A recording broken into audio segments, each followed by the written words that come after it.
We've just witnessed the Boston Celtics tie the series at 1 game apiece. They get the victory at home. I have Greg Anthony with me. I have Dennis Scott with me, 3D. Immediate takeaways. Number one, they have a franchise record 23s made in this game as they get the victory. We saw Tatum was big, also Jaylen Brown. 3D, what were your immediate takeaways from this Game 2 victory? Well, I got one right and one wrong. I said either Derek White would play well or Grant Williams. Derek White went 0-4 and laid an egg.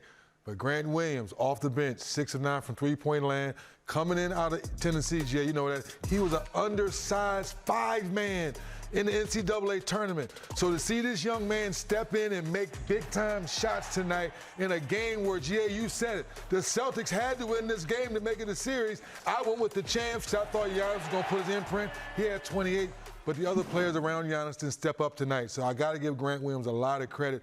Made huge shots along with, obviously, Tatum playing well, too. Yeah, I was really impressed with the intensity and the physicality of Boston. And then the other thing that was really impressive, their passing. And I talked about it in Game 1, the 18 turnovers, the ball movement, not nearly as crisp. And I think the beauty of their passing was it started with their best players. I thought Jaylen Brown and Jason Tatum did a great job of just not forcing anything, making late passes, finding guys in rhythm. They did a great job of that. And it was kind of demoralizing for Milwaukee because they would play defense for a stretch and then it would go away. And so the other thing for me, I'd never envisioned a scenario in recent memory where I would say, man, Giannis was the third best player on the floor. Because that's what happened. And conversely, we talked about the passing. I know we're going to get to Milwaukee in a little bit, but they played a low IQ, low effort game tonight, I thought. Doesn't mean they would win the game if they played better, but they did not. Well, Boston Celtics, they go on to even the series, and we talked about Jason Tatum, but Jaylen Brown, he came out. You talk about how aggressive and the intensity on the defensive end, but offensively, we know there is no Marcus Smart out with that injury. And just to me, from the novice standpoint, it seems like Jaylen Brown was the main facilitator early on, not only creating for others, but really looking to create for himself. Yeah, and you know, Ro, the other aspect of that, he was the one that carried the biggest burden.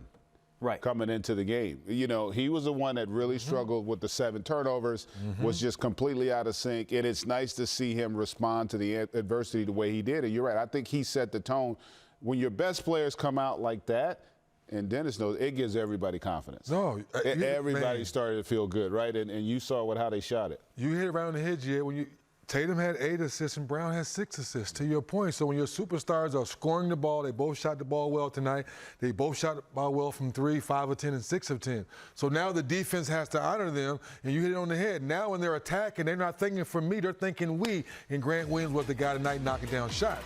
So when your superstars are coming downhill, just like Jay said, you watching Giannis come downhill, well, guess what? Javon Carter and all those guys who made shots in Game 1, they weren't making them tonight. Conversely, the Celtics were. So if you're a Celtics fan, you have a sigh of relief because your superstar stepped up and played great. You got to win to make this series look serious now. 28 assists in this game. You guys talked about moving the ball around. We know that Boston is really an ISO-heavy team generally, but they moved the ball tonight, and it worked. They get the victory. To the other side, we talk about the Bucks, and the other guys didn't essentially show up the way that they did in Game 1. What were your takeaways, 3D, from the Bucks in Game 2? I just thought the Celtics played desperate basketball on the defensive end. So you look at, we talked about Drew Holiday. He's 7 of 20 tonight, right? Giannis is 7 of 27 after going 9 of 25 in Game 1. So we have to give the Celtics some credit on the defensive end. They made the Bucks work, and the shots they made in the Game 1, GA, they didn't make them tonight. Yeah, you know, I'm going to take it a step further, Dennis. I thought Giannis played, when I said a low IQ game, I thought he was self-willing tonight. I thought that he had a mindset that I'm going to go out and do this. And I just think one reason why the other guys didn't shoot well, they didn't get shots. You know, the ball, they took 73 shots tonight. 47 were between Drew and Giannis. They had 16 assists as a team. You know, like, to me, they didn't share it. They didn't move it. Conversely, and listen, the horrible start got them in a bad way. And then I just thought they got away from being who they are. And when you are the best player and you don't trust guys, they feel that. Yeah. And it takes a little bit of their confidence away. And I put this squarely on Giannis. And you guys know how much I love Giannis. I think he's an incredible player. But the reality is, I just felt like he played a really young player's game tonight. He didn't play with the experience of a two-time MVP, of a finals MVP. I thought he just got caught up a little too much in him and not in them.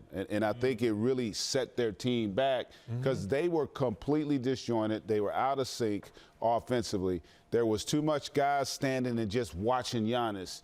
And he was basically playing against 5 sets of eyes all night. Good point. Like, he didn't move the basketball the way he did the game prior. 6 turnovers.